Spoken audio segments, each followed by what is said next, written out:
오셨어요? 네. 반갑습니다. 네. 한 주간 어땠습니까?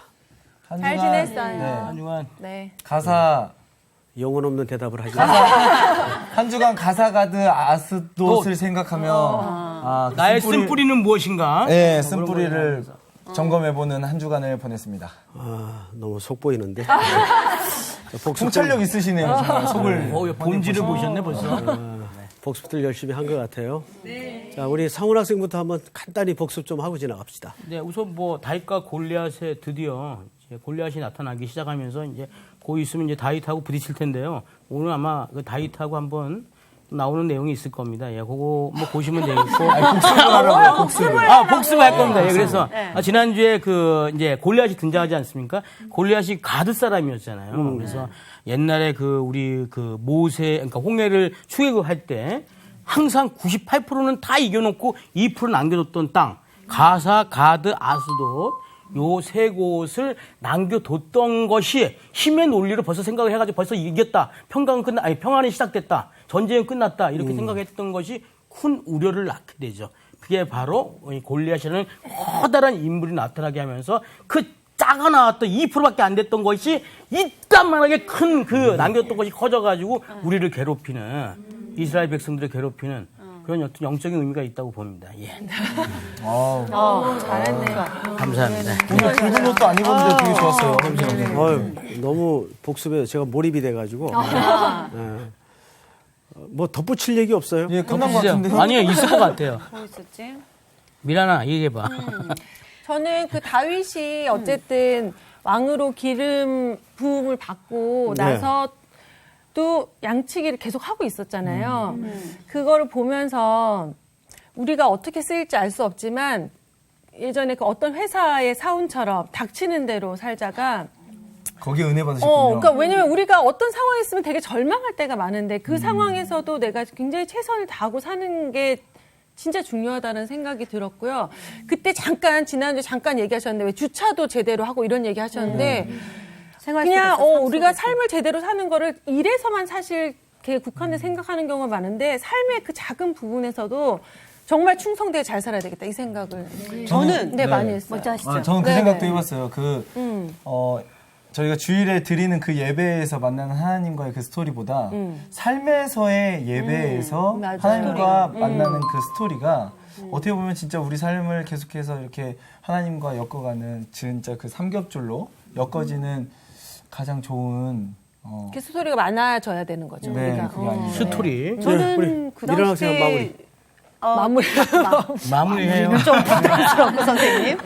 그냥 제가 지난 시간에 말씀드렸던 것처럼 제가 어린 시절에 하나님과 썼던 그 일기 그때 저하고 하나님과의 정말 많은 스토리가 있었던 것 같은데 되돌아봤어요. 지금은 내가 정말 하나님과의 그 많은 스토리를 매일매일 내가 하고 있나. 더 좀 스토리를 만들기 위해서라도 하나님과 더 많은 얘기를 나눠야겠다는 생각도 들었고요. 또 한 가지는 누구죠? 다윗. 다윗이 기름을 부음에도 불구하고 어찌됐든 곧 이제 왕이 될 사람인데도 불구하고 자기의 그 양치고 있는 거를 그대로 하고 있다면 과연 나에게 어떠한 큰 자리가 이제 앞으로 김미란 씨 거기 한 자리 1월부터 이제 출근하실 거예요. 이랬는데도 불구하고 내가 그 전에 하고 있는 아주 작은 일들을 내가 과연 하고 있을까? 저도 거기에 사실 놀랐어요. 이 부분이 좀 저한테 드는 의문이었어요. 아주 그 적용도 참 좋으네요. 예. 아주 훌륭했습니다. 박수 한번 하십시오.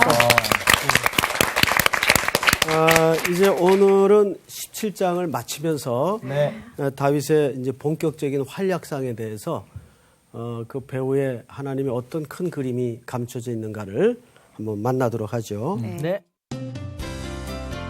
오늘 수업 사무엘서 19강 사울과 다윗의 차이 2.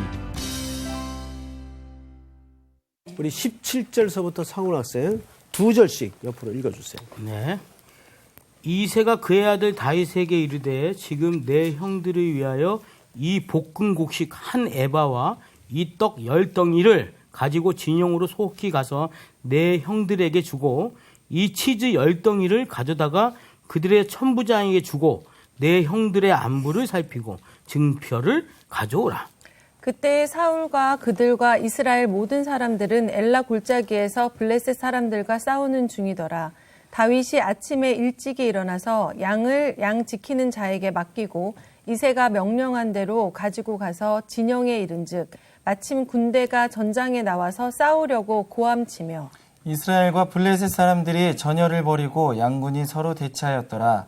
다윗이 자기의 짐을 짐지키는 자의 손에 맡기고 군대로 달려가서 형들에게 문안하고 그들과 함께 말할 때에 마치 블레셋 사람의 싸움 도두는 가드 사람 골리앗이라는 자가 그 전열에서 나와서 전과 같은 말을 하매 다윗이 들으니라.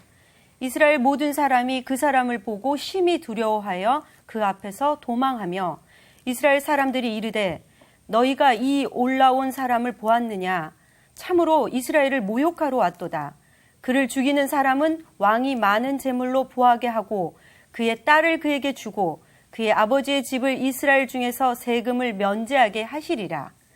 다윗이 곁에 서 있는 사람들에게 말하여 이르되 이 블레셋 사람을 죽여 이스라엘의 치욕을 제거하는 사람에게는 어떠한 대우를 하겠느냐? 이 할례 받지 않는 블레셋 사람이 누구기에 살아계시는 하나님의 군대를 모욕하였느냐 하겠느냐? 27절은 같이 한번 읽을까요?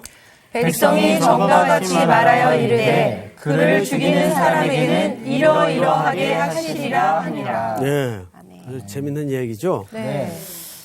우선 오늘 다윗이 이제 아버지 심부름을 가네요. 네. 심부름 간 현장이 전쟁터. 네. 그러니까 이것도 보면 다윗이 의도한 행로가 아니에요. 네. 타이에 의해서 네. 아버지라는 타인에 의해서 전쟁터로 가게 됩니다. 근데 거기서 앞으로 무슨 일이 벌어질지는 아버지도 다윗도 머릿속에 그림이 없었어요. 그냥 심부름을 간 거예요. 떡주로. 그러니까 치즈야. 도시락 배달하러. 떡이랑 치즈랑. 그런데 그 현장은 지금 국가의 운명과 한 개인의 생사가 걸려있는 매우 어마어마한 현장이에요. 초긴장이 벌어지고 있는 현장이에요. 자, 그런데 여기에서 24절을 보시면 이스라엘 모든 사람이 그 사람을 보고 심히 두려워하여 그 앞에서 도망하며 전세는 점점 어려워지고 있어요. 네. 그렇죠? 사울의 군대는 그 두려움이 점점점 더 심해져 가고 있어요. 그러니까 별 방법을 지금 계속 못 찾고 있는 거죠. 25절. 이스라엘 사람들이 이르되 너희가 이 올라온 사람을 보았느냐? 참으로 이스라엘을 모욕하러 왔도다. 그를 죽이는 사람은 왕이 많은 재물로 부하게 하고 그의 딸을 그에게 주고 그 아버지의 집을 이스라엘 중에서 세금을 면제하게 하시리라. 이제 옵션이 걸리네요. 네. 그런데 이때 다윗이 그 군대로 달려가서 그 광경을 보고 한 말이 있어요. 네. 몇 절이냐? 마지막 본문이죠. 우리 네. 이건 27절. 26절. 네. 이 할례 받지 않는 않은 블레셋 사람이 누구이기에 살아계시는 하나님의 군대를 모욕하느냐. 모욕하겠냐. 네. 잘 보세요. 다윗은 여기서 첫 번째 골리앗과 블레셋을 뭘로 이해했어요? 할례 받느냐 안 받느냐. 할례 받지 않은 받지 않은 자들. 사람들. 두 번째 다윗의 고백을 오늘 잘 보셔야 됩니다. 네. 두 번째는 뭐냐 하면 하나님을 어떤 하나님? 살아계시는. 네. 계신 하나님. 네. 세 번째는 하나님의 군대. 그렇죠. 이 군대가 사울의 군대가 아니라 하나님의 군대. 하나님의 군대. 철저하게 시점이 다르네요. 다르죠. 우리 지난 시간에는 사울의 어떤 시각에 대해서 슬쩍 엿보았죠? 그렇죠. 네. 사울의 군대는 지금 이 전쟁을 힘의 논리로. 힘의 힘. 크기로 이해를 했어요. 네. 근데 다윗은 지금 뭘로 보고 있어요? 할례 받지 않는. 자, 영의 이거 하나하나씩 짚어가십시다. 네. 할례받지 않는 사람들. 이 할례받지 않는 사람들이라는 것은 언약 백성의 가장 중요한 기준입니다. 언약 백성. 이 배경은 창세기 16장이 되겠는데 지금부터 제 얘기를 잘 들으세요. 이스라엘의 실질적인 조상이 되는 아브라함. 네. 믿음의 조상이라 그러죠. 네. 믿음의 조상이라는 말은 믿음이 좋아서 믿음의 조상이 아니에요. 그렇게들 오해하는 분들이 있어요. 믿음이 좋아서 믿음의 조상이 아니라 네. 믿음이 무언가를 가장 잘 설명할 수 있는 사람이 아브라함이에요. 왜냐하면 그만큼 하나님의 택함과 은혜가 온전히 녹아진 인생의 스토리를 갖고 있기 때문에 믿음이 어떻게 하나님의 은혜인가, 하나님이 홀로 하시는 역사인가를 가장 잘 설명할 수 있는 사람이 누구라고요? 아브라함. 그래서 그를 믿음의 조상이라고 하는 거지. 아브라함이 믿음이 좋아서 믿음의 조상이 아니에요. 자, 어쨌든 아브라함은 믿음의 조상인데, 자, 그의 스토리를 보면 참 파란만장한 인생의 이야기가 하나님하고 얽혀 있어요. 우리 지난 시간에도 아까 복습에도 잠깐 얘기했지만 신앙이 깊어지려면 하나님과 뭐가 만들어져야 돼요? 스토리. 하나님과 스토리가 있어야 돼요. 스토리. 그래서 우리가 공식적인 예배의 만남이 아니라 우리 일상에서 그분이 만져주셨던 삶의 경험들, 그 흔적들을 우리가 가질 때 하나님을 알아가는 거죠. 아, 이렇게 나한테 자상하시고 따뜻하시고 세밀하신 분이구나 알아가는 거죠. 자, 가나안 땅의 천신만고 끝에 들어왔어요. 원래는 저기 갈대아 우르라는 데서 우상의 땅에서 우상 섬기던 집안에서 살던 아브라함을 가나안 땅에 하나님이 인도해 드리셨어요. 네. 그리고 어느 날 자손을 약속하죠. 네. 그런데 오랜 세월이 지나도 자손이 없어요. 그래서 그만 아브라함이 86세 때 나이를 잘 기억하세요?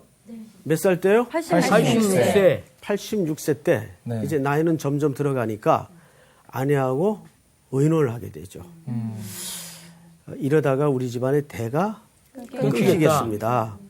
그러면 우리 집안의 대 끊기는 것도 문제지만 하나님이 우리한테 자손을 준다고 약속한 그 약속이 좀 뻘쭘해지니까 우리 하나님 좀 도와드리십시다. 뭐 이런 내용은 성경에 없지만 아, 있는 줄 알고. 막 이런 투의 의논이 있었던 것 같아요. 네. 그래서 여정을 드립니다. 네. 그래서 아브라함이 그 여정을 통해서 그 유명한 이스마엘. 이스마엘을 이스마엘. 86세에 낳게 돼요. 이스마엘을. 자,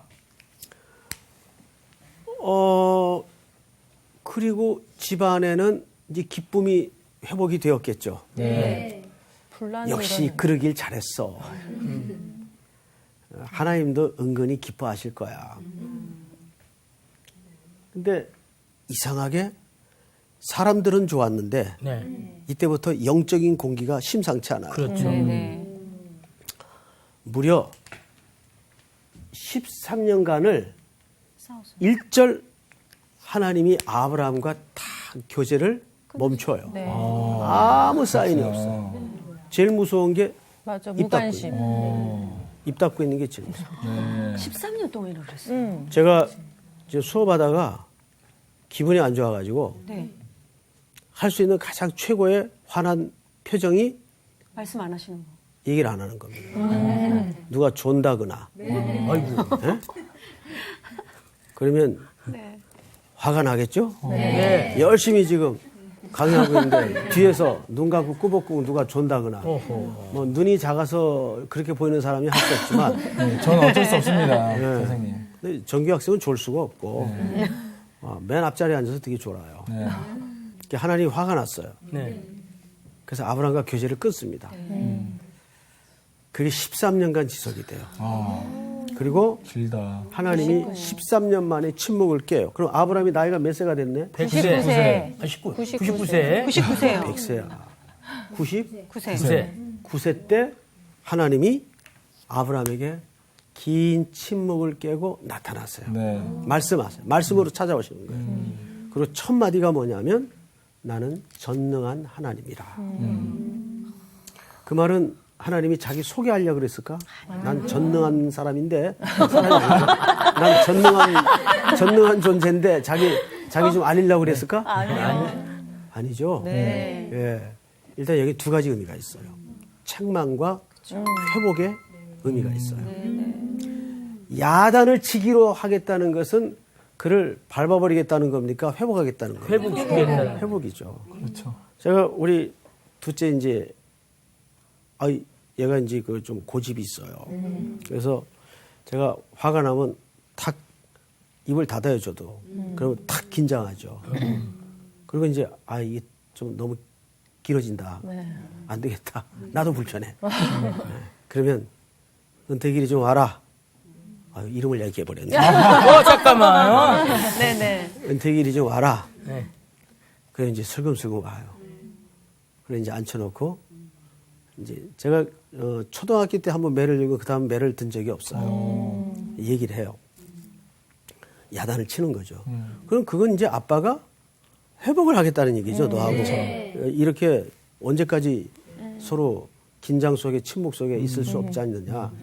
야단 일단 맞고 네. 회복하자 그랬죠. 그럼 이제 얘도 야단 맞으면서도 표정이 풀려요. 제가 좀 무섭거든요. 안 무서워요? 무서우실 것 같아요. 두려워. 그래 이제 야단 치고 나서 탁 이제 등을 한번 두들겨 주죠. 그러지 말자. 그러면 예 그러죠. 이제 아브라함에게 99세에 나타났어요. 그러면서 나는 전능한 하나님이라는 말 속에는 하나님의 자기 속성을 물론 말씀하시지만 그 속에는 이런 반어법이죠. 너 왜 나 안 믿었냐? 난 전능하다니까. 말이 말 같지 않니? 뭐 이런 거죠. 쉽게 얘기하면. 그리고 나서 아브라함에게 명한 것이 뭐냐면 할례입니다. 이거 설명하려고 그러는 거예요. 네. 근데 이게 설명이 안 되면 오늘 다윗이 한 얘기가 무슨 얘기인지 잘 모르는 거예요. 자, 그래서 할례를 명했는데 아브라함과 온 집안의 남정네들에게 이 명령을 하십니다. 네 집안에 너와 함께 유하는 모든 남정네들은 할례를 받아라. 근데 할례는 뭐냐면 할례라는 것은 아시는 대로 요즘 포경수술 같은 겁니다. 예, 그 똑같은 건 아닌데 네. 남자의 생식기 끝을 표피를 끊어내는 작업이에요. 네. 그래서 이스라엘 아기들은 난지 8일 만에 할례를 반드시 받죠. 그러니까 할례를 받음으로써 이게 무슨 뜻이냐면 두 가지 의미. 첫째는 넌 사망. 남자의 생식이 끝이라는 것은 생식 보존. 보존 능력의 상징이거든요. 그러니까 너는 육체적으로 죽었다 그 뜻이에요. 그 육체적으로 죽으면 어떻게 살아요? 다시 부활해야죠. 내 힘으로 살아야 된다 그 말이에요. 예, 부활이라는 개념이 있어요. 너는 이제는 하나님의 힘으로 살아라. 이런 의미가 있는 거예요. 네. 그래서 아브라함과 그 온 남자들이 할례를 받아요. 그러면서 육체의 능력을 죽었다라고 상징성을 짓는 겁니다. 네. 그러면서 누구의 힘으로 살겠습니다. 하나님. 이게 뭐라고요? 할례 받지. 할례가 갖는 상징이에요. 그리고 나서 그 이듬해 하나님이 뭘 주세요? 아들. 그 아들이 누굽니까? 이삭이에요. 여러분 그래서 이삭은 누구냐면 약속의 자녀라 그럽니다. 이 이스마엘은 아브라함이 자기 육신의 실력으로 낳은 아들이에요. 네. 사람이 자기 실력으로 저지르는 게 늘 그래요. 우리 신앙생활에도 보면 이게 내 힘의 결과와 하나님이 은혜로 주신 결과가 완전히 달라요. 네. 그래서 항상 우리가 기도로 시작해서 기도로 끝내야 된다는 말이 아주 중요한 이야기입니다. 왜냐하면 우리 기도한다는 건 뭐예요? 내가 기도했더니 이렇게 됐다가 아니라 이건 내 힘으로 할 수 없습니다가 기도예요. 네. 그렇죠? 네. 이건 주님이 도와주셔야 되는 힘입니다. 의미입니다. 이게 기도예요. 네. 그래서 기도는 우리 성도들에게는 호흡 같아요. 이 생명이에요. 그래서 제일 교만한 사람이 누구냐면 기도 없이 살아가는 사람. 네. 왜냐하면 그 사람은 자기 힘으로 살겠다는 얘기예요. 네. 맞아요. 그래서 우리가 무시로 성령 안에서 기도해야 되는 이유가 뭐냐면 아주 미주알 고주알 세세함까지도 주님의 은혜 없이 안 됩니다. 이게 기도예요. 네. 그러니까 우리가 마땅히 기도해야 될까요? 안 해야 될까요? 해야죠. 너무너무 그래서 기도하는 시간 그 자리가 제일 행복해요. 그러니까 주님 품에 이렇게 귀를 기울이고 하나님의 심장 고동 소리를 듣고 있는 것 같아요. 네. 아기가 엄마 품에 심장 소리를 들을 때가 제일 편안하다 그러잖아요. 왜 그것도 안 하려고 그래요? 무슨 그렇게 실력들이 좋다고. 근데 아브라함이 자기 실력껏 저질러는 일이 이 이스마엘이에요. 그래서 이스마엘은 육체의 세력을 얘기하는 것이고 이삭은 하나님의 약속의 자녀라는 얘기. 이거 갈라디아서 기자가 이걸 설명하고 있죠. 그래서 이삭은 누구의 은혜로 난 아들입니까? 하나님의 은혜로. 그래서 히브리서 기자는 아브라함을 죽은 몸 같은 데서 죽은 몸 같은 데서. 그러니까 자 여기서 다윗이 이 어마어마한 크기와 세력과 살벌한 전쟁터의 한복판에서 할례 받지 못한 녀석들이라고 일성을 날렸을 때는 그 안에 무시무시한 신앙 고백이 있는 거예요. 이 보통 영성의 뿌리가 아닙니다. 진짜. 자, 그러면 여기서 우리가 한 가지 생각, 도대체 다윗의 이 영성의 뿌리는 어디서 만들어진 것일까? 어디서 만들어진 걸까요? 양치면서 예, 밤에 바로 그때입니다. 혼자만의 시간. 다윗이 그 얘기를 하죠. 네. 야, 네가 저 대적이 어떤 존재인 줄 알고 까불고 나서냐? 그러니까 내가 들에서 양을 칠 때 사자와 곰하고 여호와의 이름으로 맞섰습니다. 그러니까 이 다윗의 영성의 뿌리는 바로 벌판이에요. 그 외로움 속에서 계속 주님께 이 지향점이 뭐 하시는 거예요? 주님밖에 없다. 그러니까 여러분 이 세상은 살아갈수록 소망스러울까요? 절망스러울까요? 절망스러워. 그게 개혁주의 입장이에요. 그게 사실이에요. 그래서 살수록 세상이 너무 좋다. 이건 이상한 거야. 어? 네. 살수록 이 세상에 정말 소망이 없구나. 네, 맞아요. 해서 영구한 도성을 자꾸 그리워하도록 돼 있어요. 네. 그래서 우리 개혁주의에서 지향하는 종말론은 급박한 종말론이에요. 네, 그 때와 기한은 아버지 권한에 있지만 우리는 늘 오늘 만남과 오늘 일들이 마지막이라는 마음과 또 하나는 세상은 갈수록 절망이라는 것을 온 땅의 기근과 전쟁과 테러와 공포를 통해서 보여주잖아요. 여러분 혹시 지금 이렇게 녹화하는데 막 이 세트장이 갑자기 흔들거려. 그러면 제일 먼저 무슨 생각이 들까? 어떻게 살아야지? 피해야 되겠다. 이 녹화 빨리 끝나야지 이거. 피해야 되겠다. 그래서 지진을 통해서 그걸 겪게 해요. 우리로 하여금. 이 땅의 기초가 다 이렇게 영원하지 못하구나. 그 히브리서 기자가 그 얘기를 합니다. 여러분 히브리서 13장을 한번 보세요. 12절. 그러므로 예수도 자기 피로써 백성을 거룩하게 하려고 성문 밖에서 고난을 받으셨느니라. 그런즉 우리도 그의 치욕을 짊어지고 영문 밖으로 그에게 나아가자. 잘 보세요. 예수님이 겪었던 그 오욕과 오해와 눈물과 고난과 치욕을 짊어지고 우리도 영문 밖으로 나아가자. 그리고 그 다음 뭐라 그래요? 우리가 여기에는 영구한 도성이 없으므로 장차 올 것을 어떻게 하느냐. 하나님. 그 살아갈수록 이것이 소망으로 아멘. 더 다가와야 돼요. 네. 이게 우리 그리스도인의 삶의 패턴입니다, 사실은. 예? 근데 다윗이 그 어마어마한 크기의 골리앗 군대와 맞섰을 때 그의 눈에는 크기가 안 들어왔어요. 그의 눈에는 그 크기 뒤에 역사하시는 하나님이 들어온 거예요, 먼저. 그러니까 도대체 그 영성이 어디서 시작이 된 걸까? 바로 벌판입니다. 아무도 없는 집도나 양틈에서, 예? 밤에 잠이나 온전히 잤겠어요? 맹수 이런 들짐승들을 경계해야 되는 입장에서 거기에서 하나님밖에 의지할 게 없잖아요. 사방이 깜깜한데 그 들판에서 어떻게 그 어린 아이가 소년이 그 시간을 감당했겠어요. 주님밖에 의지할 게 없어요. 그때 이 심령이 길러지는 거예요. 그때. 네. 그래서 벌판에 내몰아야 돼. 그래야 하나님을 의지하게 됩니다. 자, 그 다음에 성경을 좀 보십시다. 몇 절을 보시냐면 28절부터 저기 상훈 학생부터 읽어주세요. 네, 17장.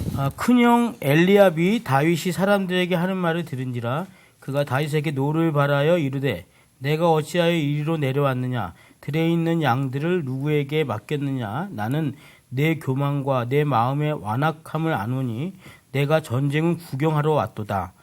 다윗이 이르러 내가 무엇을 하였나이까 어찌 이유가 없으리이까 하고 돌아서서 다른 사람을 향하여 전과 같이 말하매 백성이 전과 같이 대답하니라. 네, 그 다음에 네. 33절부터 우리 수희 학생 한번 읽어보세요. 사울이 다윗에게 이르되 내가 가서 저 블레셋 사람과 싸울 수 없으리니 너는 소년이요 그는 어려서부터 용사임이니라. 자, 보세요. 계속 사울은 뭘로 비교를 해요? 크기로 비교하죠. 네. 야, 넌 조그만 애가 까불고 있어. 저 사람 이제 키 봐라, 저 키. 큰 거 안 보여? 거기서 한 방에 찌그러지려고. 크기로 본 거예요. 근데 다윗의 눈에는 모든 마치게 너무 큰 거예요. 너무 좋은 거예요. 그치. 그러니까 보는 관점이 얼마나 중요한지. 저건 그냥 아무렇게나 눈 감고 던져도 저건 맞겠다. 이렇게 본 거죠. 관점이죠. 네. 자, 그런데 사울을 만나자마자 처음 했던 얘기가 뭔지 아세요? 31절. 어떤 사람이 다윗이 한 말을 듣고 그것을 사울에게 전하였으므로 사울이 다윗을 부른지라 다윗이 사울에게 이르되 그로 말미암아 사람이 낙담하지 말 것이라. 주의 종이 가서 블레셋과 사람과 싸우리이다. 여기 뭐라고 했어요? 낙담하지. 더 어른 같아요. 각하 낙담하지 마십시오. 낙심하지 마십시오. 근데 성경에서 낙심하지 말지니 때가 이르면 너희가 이기리라. 그 낙심하지 말라는 말이 무슨 말인가 하면 제가 언젠가 한번 그 빌립보서를 강의할 때인가 말씀을 드렸어요. 낙심이라는 말은 이 들려졌던 팔이 가드가 내려온다 그 뜻이에요. 내려오면 어떻게 돼요? 당하죠. 두 팔이 내려오는 거예요. 왜? 근데 두 팔이 왜 내려오죠? 맥이 풀릴 때. 맥이 풀릴 때 내려오는 거예요. 이게 힘이 빠질 때 가드가 내려오게 돼 있어요. 근데 지금 사울은 여전히 크기의 논리로 보니까 맥이 풀리고 힘이 빠질 수밖에 없어요. 근데 다윗은 정확하게 오늘 여기에서 이거를 누구의 군대로 봤어요? 하나님의 군대. 하나님의 군대. 또 어떤 하나님? 살아계신 하나님. 살아계신 하나님. 그러니까 다윗은 하나님과 뭐가 있어요? 스토리가 있어요. 하나님을 경험한 사실이 있어요. 여러분, 그 어느 청년이 엿장수의 꿈을 가지고 그 엿파는 게 그렇게 즐거워 보이더래요. 좋아 보이더래요. 엿장수의 꿈을 가지고 엿도사를 찾아가서 엿에 대해서 모든 걸 마스터했어요. 그리고 이제 더 이상 난 너한테 가르쳐 줄 것이 없으니 하산하도록 해라. 그리고 이제 그 엿도사가 그 청년에게 하산을 명령했어요. 스승님 감사합니다. 그리고 인사를 하고 이제 돌아 쓰려는 차에 잠깐. 그렇지. 맞았어. 잠깐. 하면서 뭐라고 그랬을까요? 내 역 가위를 너에게 주마. 어디서 무협지 많이 읽었어. 그 얘기를 한 게 아니라 이런 얘기를 했대요. 누가 만든 얘기겠죠? 소리 내보라고. 네가 즐겁지 않으면 사람들이 엿을 사지 않을 것이다. 야. 내가 즐겁지 않으면 사람들이 엿을 사지 않을 것이다. 이게 참 중요한 얘기입니다. 여러분들이 전도를 할 때도 네. 내 안에 나를 함께 하시는 하나님에 대해서 경험한 사실을 얘기할 때는 파워가 틀려요. 네. 그런데 어디서 주워들은 얘기예요. 네? 깨달은 얘기하면 능력이 없죠. 네. 근데 내가 봤다니까. 그러면 그런가 하고 누가 그러던데 하고 다르죠. 이게 벌써 틀리죠. 네. 그러니까 다윗이 여기서 다른 거예요. 비록 현장은 벌판이지만 거기서 자기가 겪은 하나님에 대해서 너무 선명한 그림이 있는 거예요. 그러면서 이런 얘기를 합니다. 그 그림을. 자, 우리 저기 정규 학생이 34절 읽어보세요. 다윗이 사울에게 말하되 주의 종이 아버지의 양을 지킬 때에 사자나 곰이 와서 양떼에서 새끼를 물어가면 내가 따라가서 그것을 치고 그 입에서 새끼를 건져내었고 그것이 일어나 나를 해하고자 하면 내가 그 수염을 잡고 그것을 쳐 죽였나이다. 주의 종이 사자와 곰도 쳤은즉 살아계시는 하나님의 군대를 모욕한 이 할례받지 않은 블레셋 사람이리까 그가 그 짐승의 하나와 같이 되리이다. 네. 멋지다. 오늘 여기 본문에도 정확히 저 세 마디가 나옵니까? 안 나옵니까? 나와요. 할례받지 않은 백성, 살아계신 하나님의 하나님의 군대. 그러니까 이것을 사울의 군대로 본 게 아니라 누구의 군대로 본 거예요? 하나님의 군대. 하나님의 군대로 본 거예요. 그러니까 여러분들이 이 세상의 스펙에 따라서 기죽고 기살 이유가 없는 거예요. 누구의 자녀이니까? 하나님의 자녀. 하나님의 공주의 아들이니까. 네. 거기 기죽을 이유가 없는 거예요. 얘 잘 키웠네. 근데 표정은 그렇지 않거든요. 표정도 그래야 됩니다. 그리스도인의 표정은 굉장히 중요합니다. 왜냐하면 속에 있는 게 나오기 때문에. 다윗이 이 용기는 신앙적 용기예요. 저는 신앙적으로 용감한 사람들을 가끔 보는데 그 사람들이 정말 매력이 있어 보여요. 굉장히 뭐 제가 아는 어느 이제 형제는 검사인데 여러분 검사가 술자리가 많아요. 아마 그런 이제 관직에 있다 보면 그렇겠죠. 근데 아예 검사로 들어갈 때 저는 술 안 합니다. 그 조직 사회에서 검사라는 게 이 또 서열이 얼마나 중요해요. 그리고는 이분이 아예 검사 일을 시작할 때 자기 주변에 그거를 선언하고 그러니까 하나님이 뭐라 그래요? 나를 존귀히 여기는 자를 내가 존귀히 여기겠다. 우린 주님을 주일 예배를 지킴으로써 존귀히 여기고 마땅히 드려야 될 걸 드림으로써 존귀히 여길 줄 알아야 돼요. 불의 전차라는 영화 보셨나요? 제목은 아는데. 그 저도 정 아니긴 아는데. 그걸 나중에 꼭 한번 보세요. 거기에 그 스포츠 선수가 나오는데 주일 성수 때문에 그 경기를 포기하죠. 그 쉬운 게 아닙니다. 그렇죠. 뭐 혹자는 그라운드에서 하나님 앞에 기도하고 무릎 꿇는 세레머니를 이제 일반인들은 막 비난하고 욕하는데 저는 그것도 용기라고 봐요. 그렇죠. 여러분 그 골 막 넣으면 막 좋아서 희열에 차기 바쁘지 자기 세레머니 하기 바쁘지 제일 먼저 무릎을 꿇고 기도한다는 게 쉬운 일일까요? 그렇죠. 쉬운 일이 아닙니다. 그거 비난하거나 욕해서는 안 돼요. 저는 그건 중요한 신앙의 용기라고 봐요. 그리고 고백이라고 보고 귀하게 여겨야 돼요. 믿습니까? 네. 오늘 다윗은 여기 우리에게 너무 감동적인 신앙 고백을 해요. 그런데 이 영성이 벌판에서 뿌리했다는 거죠. 아무것도 없는 광야에서 오직 하나님과 그 말씀밖에 의지할 데가 없는 광야에서 이 고백이 길러진 거예요. 고백은 훈련되는 겁니다. 네. 자, 또 성경을 한번 보십시다.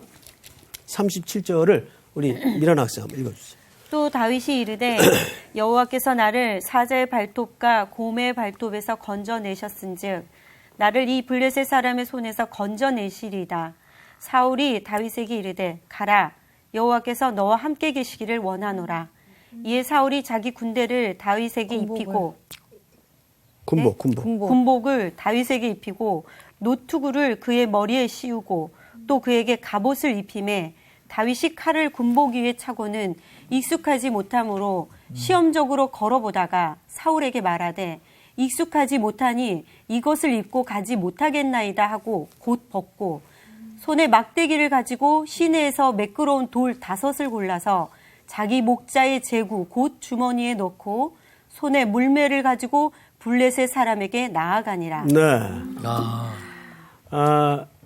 이 사울은 어쩔 수가 없어요. 다윗에게 뭘 시도했죠? 군복.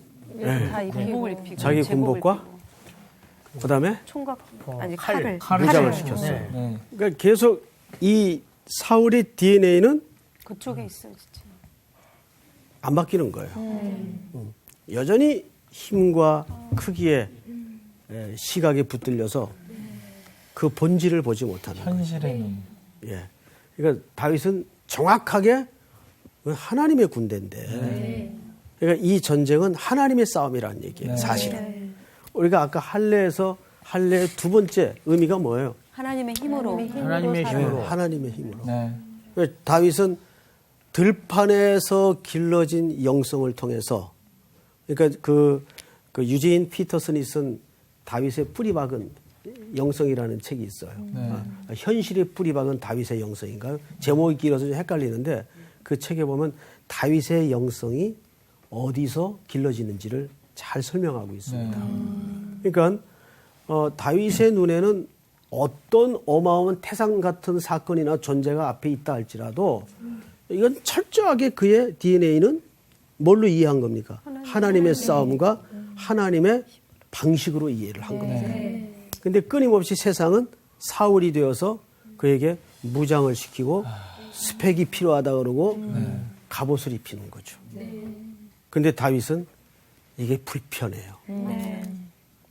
그러니까 여러분들이 본성이 불편하게 여겨져야 그게 맞는 겁니다. 아, 이건 우리가 사는 방식이 아닌데.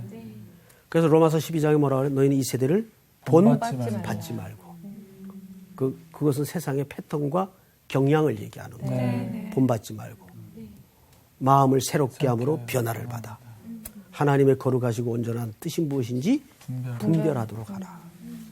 이게 이제 분별이 잘못된 거죠, 사울은. 근데 정확하게 다윗은 여기서 지난 시간 말씀드린 인사이트가 뭔지를 알았어요. 통찰력이 있는 거죠. 이 영성. 자, 우리가 보통 그 영성이라고 얘기할 때 잘못 이해하고 있는 게 영성이라는 것은 전 두 가지로 생각을 해요. 보통 우리가 저 사람 영성 있어 그럴 때 어떤 사람을 주로 영성이 있다 그래요? 미란 씨. 믿음 좋은 사람. 그 어떤 스타일? 겉으로 보기에 막 이렇게 기도 많이 하고. 나타내. 막 방언할 줄 알고.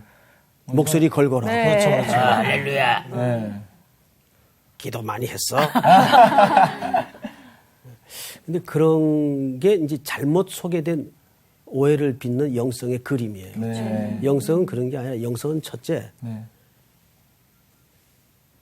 하나님의 관점에서 볼 수 있는 눈을 갖고 있는가. 두 번째, 사랑입니다. 얼마나 인간을 사랑하는가. 그 척도가 사실은 영성의 가늠자라고 저는 생각을 해요. 뭐 종교적인 훈련이 잘 돼 있고 영성을 하나의 큰 원으로 본다면 그것은 매우 일부분에 불과하지 중심축은 아닙니다. 항상 중심축은 하나님의 관점에서 보는 훈련과 사람을 사랑하는가. 그게 영성의 실력이에요. 믿습니까? 아멘. 자, 이제 한 군데만 더 보고 마치겠습니다. 47절. 우리 한번 같이 읽읍시다. 시작. 또 여호와의 구원하심이 칼과 창에 있지 아니함을 이 무리에게 알게 하리라. 전쟁은 여호와께 속한 것인즉 그가 너희를 우리 손에 넘기시리라. 정확하게 파악하고 있죠. 네. 칼과 창에 이 전쟁이 있지 않다. 전쟁은 누구에게 속한 것이다? 하나님께 속한 것이니. 이것이 그냥 고백에 머무는 것이 아니라 우리 삶의 방식이 돼야 됩니다. 그래야 이 성경이 하나님의 말씀이 되는 거예요. 오늘도 우리가 이제 앞으로 살아갈 모든 시간의 길목에서 이런 골리앗 같은 존재가 우리를 위협하고 두렵게 만들 때마다 이 다윗의 고백을 기억하십시다. 네. 자, 오늘 공부는 여기서 끝! 감사합니다. 진짜 다윗과 골리앗에 대한 이야기 어떻게 보면 정말 동화에서도 많이 또 소개되고 하는 이야기들이잖아요. 근데 오늘 다윗의 이 고백이 와 진짜 다윗은 믿음의 눈을 들었구나. 그러면 나는 늘 들었던 얘기지만 전쟁은 여호와께 속한 것이다. 딱 마지막 이거인데 너무 울컥하네. 그죠? 저도 그랬어요. 눈물이 확 나올 뻔했어 진짜. 골리앗이 좀 크잖아. 원래 크기 논리로 봤을 때. 네. 근데 내가 봤을 땐 다윗이 크네. 크시네요. 크시네요. 힘의 논리로 맞아볼래? 힘의 논리로. 은혜롭다. 이번 주 퀴즈입니다. 사도 바울과 함께 사역을 했던 바나바의 이름이 가진 의미는 무엇인가요? 1번 위로의 아들, 2번 헌신의 아들, 3번 눈물의 아들. 정답을 아시는 분은 CBS 성서학당 홈페이지에 정답을 올려주시거나 우편으로 보내주시면 됩니다. 보내실 곳은 서울특별시 양천구 목동 서로 159의 1번지 CBS 성서학당 담당자 앞입니다. 연락처를 꼭 남겨주세요. 선정되신 분들에게는 대한성서공회에서 성경, 송태근 선생님의 내가 어디 있느냐, 하나님이 꿈꾸는 교회, 김기석 선생님의 오래된 새길, 신우인 선생님의 땅과 하늘의 갈림길에서 가운데 하나를 드립니다.